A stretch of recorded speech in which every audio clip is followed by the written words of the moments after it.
Assalamualaikum warahmatullahi wabarakatuh. Perkenalkan, nama saya Tamansyah Kautsar, NPM 23312010.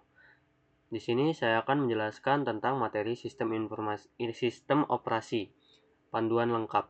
Sistem operasi atau OS adalah software penting yang mengelola perangkat keras komputer dan menyediakan layanan untuk aplikasi. OS sendiri berfungsi sebagai jembatan antara pengguna dan perangkat keras, memastikan keduanya dapat berkomunikasi dan bekerja sama. Fungsi sistem operasi. Manajemen perangkat keras. Mengatur dan mengendalikan semua perangkat keras seperti CPU, memori, penyimpanan, dan peripheral. Yang kedua ada manajemen file. Memungkinkan pengguna untuk menyimpan, mengatur, dan mengakses data dengan mudah. OS juga bertanggung jawab untuk melindungi data dan mencegah akses yang tidak sah. Yang ketiga ada manajemen proses. Mengatur dan mengelola proses yang sedang berjalan di komputer. Memastikan bahwa mereka dijalankan secara efisien dan tanpa konflik.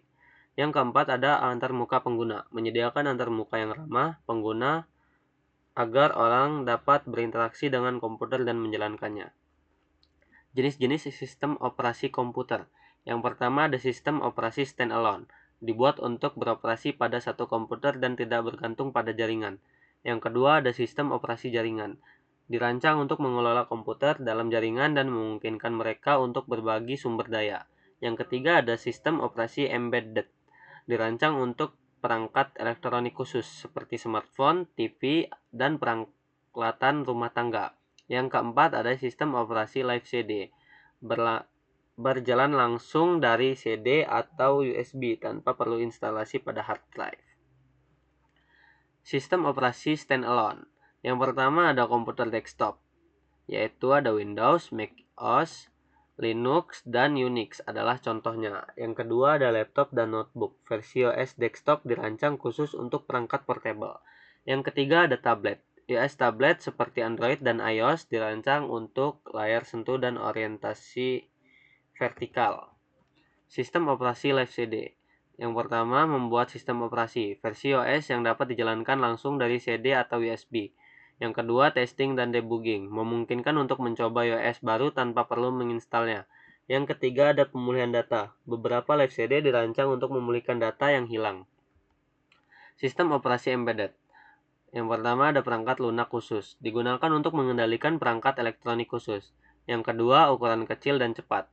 OS embedded dirancang untuk beroperasi dengan sumber daya terbatas.